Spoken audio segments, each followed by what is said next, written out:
Friends, ಇವತ್ತು ನಿಮಗೆ ಒಂದು ಹೊಸ ವಿಷಯದ ಬಗ್ಗೆ ಮಾಹಿತಿ ಕೊಡ್ತಾ ಇದ್ದೀನಿ. ಅದೇನಪ್ಪ ಅಂದರೆ, ತುಂಬ ಜನ ರೆವಿನ್ಯೂ ಸೈಟ್ಗಳಿಗೆ, ಗ್ರಾಮ ಪಂಚಾಯಿತಿ ಸೈಟ್ಗಳಿಗೆ ಖಾತೆಗಳಾಗ್ದಲೇ ತುಂಬ ಸಫರ್ ಪಡ್ತಾಯಿದ್ರು.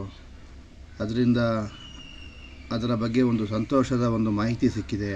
ಅದೇನಪ್ಪ ಅಂದರೆ, ಜುಲೈನಿಂದ ಗ್ರಾಮ ಪಂಚಾಯಿತಿ ಅನಧಿಕೃತ ಆಸ್ತಿಗಳಿಗೆ ಬಿ ಖಾತೆ ಸಲ್ಲಿಸುವ ಮಾಹಿತಿ ಬಗ್ಗೆ ಒಂದು ಅಪ್ಡೇಟ್ ಸಿಕ್ಕಿದೆ. ಗ್ರಾಮ ಪಂಚಾಯಿತಿ ಬಿ ಖಾತಾ ಅನಧಿಕೃತ ಆಸ್ತಿದಾರರಿಗೆ ಗುಡ್ ನ್ಯೂಸ್. ಜುಲೈನಿಂದ ಗ್ರಾಮ ಪಂಚಾಯಿತಿ ಆಸ್ತಿಗಳಿಗೆ ಬಿ ಖಾತಾ ವಿತರಣೆ. ಇದು ತುಂಬ ಜನ ಸಫರ್ ಮಾಡ್ತಾಯಿದ್ರು. ತುಂಬ ಅಂದರೆ ಸುಮಾರು ಒಂದು 60-70 ಲಕ್ಷ ಸೈಟ್ಗಳ ಮಾಲೀಕರು ಸಫರ್ ಪಡ್ತಾಯಿದ್ರು ಖಾತೆಗಳಿಲ್ಲ ಅಂತ. ಅದರಿಂದ ಇದು ಒಂದು ಸಂತಸದ ವಿಷಯ ಆಗಿದೆ ಫ್ರೆಂಡ್ಸ್. ಆದಷ್ಟು ಬೇಗ ಖಾತೆಗಳನ್ನ ಮಾಡಿಸ್ಕೊಳ್ಳಿ. ಮತ್ತು ನಿಮಗೆ ನಾನು ಹಿಂದೆಲೇ ಹೇಳಿದ್ದೆ, ಖಾತೆ ಮಾಡಿಸ್ಕೊಳ್ಳೋಕ್ಕೆ ಯಾವ್ಯಾವುದು ಖಾತೆಗಳು ಬೇಕು ಅಂತ,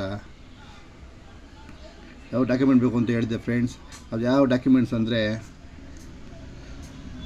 ಒಂದನೇದು ಸೇಲ್ ಡೀಡ್ ಪೇಪರ್, ಎರಡನೇದು ನಿಮಗೆ ರಿಜಿಸ್ಟರ್ ಆಗಿರುತ್ತವಲ್ಲ ಅದರದ್ದು ಒಂದು ಜೆರಾಕ್ಸ್ ಪ್ರತಿ, EC, ಮೂರನೇದು ಆಧಾರ್ ಕಾರ್ಡ್, ನಾಲ್ಕನೇದು GPS ಫೋಟೋ. ಇಷ್ಟನ್ನು ತಾವು ಇಟ್ಕೊಬೇಕು, ರೆಡಿ ಮಾಡಿ ಇಟ್ಕೊಳ್ಳಿ. ಯಾಕೆಂದರೆ ಅರ್ಜೆಂಟಾಗಿ ಯಾರೂ ಕೊಡೋಲ್ಲ. ECನ ಮಿನಿಮಮ್ ಒಂದು ವಾರದಲ್ಲಿ ಯಾರೂ ಕೊಡೋಲ್ಲ ಫ್ರೆಂಡ್ಸ್. ಅದರಿಂದಾಗಿ ದಯವಿಟ್ಟು ಎಲ್ಲ ರೆಡಿ ಮಾಡಿ ಇಟ್ಕೊಳ್ಳಿ. ರೆಡಿ ಮಾಡಿ ಇಟ್ಕೊಂಡು ಇದು ಬಡವರಿಗೆ ಹೆಲ್ಪ್ ಆಗುತ್ತೆ. ಗ್ರಾಮೀಣ ಭಾಗದ ಲಕ್ಷಾಂತರ ಅನಧಿಕೃತ ಆಸ್ತಿದಾರರಿಗೆ ಸರ್ಕಾರದ ಶುಭ ಸುದ್ದಿ. ಗ್ರಾಮ ಪಂಚಾಯಿತಿ ವ್ಯಾಪ್ತಿಯ ಅನಧಿಕೃತ ನಿವೇಶನಗಳು, ಮನೆಗಳು, ಕಟ್ಟಡಗಳಿಗೆ ಬಿ ಖಾತಾ ವಿತರಿಸಲು ಸರ್ಕಾರದ ಅಂತಿಮ ತೀರ್ಮಾನ. ಜುಲೈ 2ನೇ ವಾರದಿಂದ ಈ ಪ್ರಕ್ರಿಯೆ ಆರಂಭವಾಗಲಿದೆ ಫ್ರೆಂಡ್ಸ್. ಎಲ್ಲರೂ ನಾನು ಹೇಳ್ತಾನೆ 95 ಲಕ್ಷಕ್ಕೂ ಹೆಚ್ಚು ಆಸ್ತಿ ಮಾಲೀಕರಿಗೆ ಇದರಿಂದ ನೇರ ಪ್ರಯೋಜನವಾಗಲಿದೆ.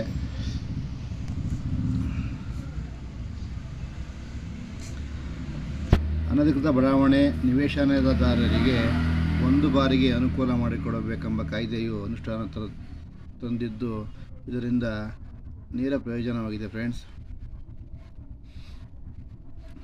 ರೆವಿನ್ಯೂ ಸೈಟ್ಗಳಿಗೆ ಖಾತೆನ ಕೊಟ್ಟಿಲ್ಲ, ಅದರಿಂದ ಅವರಿಗೆ ಯಾವುದೇ ಬ್ಯಾಂಕ್ ಲೋನ್ ಆಗಲಿ ಮತ್ತು ಸೈಟ್ನ ಬಗ್ಗೆ ಖಾತರಿಗಳಾಗಲಿ ಯಾವುದೂ ಕೂಡ ಇರಲಿಲ್ಲ ಫ್ರೆಂಡ್ಸ್. ಇದರಿಂದಾಗಿ ಇವಾಗ ಖಾತೆಗಳು ಬಿಟ್ಟರೆ ತುಂಬ ಹೆಲ್ಪ್ ಆಗುತ್ತೆ.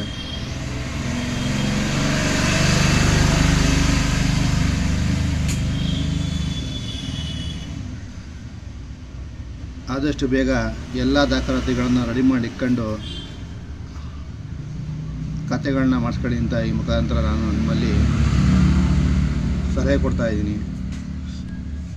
ಇದರಿಂದಾಗಿ ಜನಕ್ಕೆ ಹೆಲ್ಪ್ ಆದರೆ ನನಗೆ ಅದೇ ಒಂದು ಈ ವಿಡಿಯೋ ಹಾಕೋಕ್ಕೆ ತುಂಬ ಖುಷಿಯ ವಿಷಯ ಫ್ರೆಂಡ್ಸ್. ಮುಂದಿನ ಮಾಹಿತಿಗಾಗಿ ವಿಡಿಯೋ ಹಾಕ್ತೀನಿ.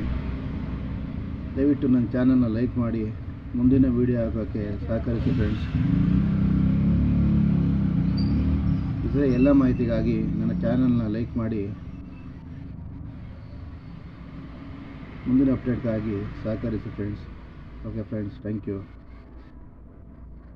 ಇನ್ನೊಂದ್ಸರಿ ಹೇಳ್ತಾ ಇದ್ದೀನಿ, ಬಿ ಖಾತೆ ಮಾಡ್ಸೋಕ್ಕೆ ಬೇಕಾಗಿರೋ ಡಾಕ್ಯುಮೆಂಟ್ಗಳು ಯಾವ್ಯಾವು ಅಂದರೆ, ಒಂದು register paper, sale deed paper, xerox, Aadhaar card, ಮೂರನೇದು GPS ಫೋಟೋ, ಸೈಟಿನ GPS ಫೋಟೋ, ಸೈಟ್ ಹತ್ರ ಹೋಗಿ GPS ಫೋಟೋ ತಗೊಳ್ಳಿ.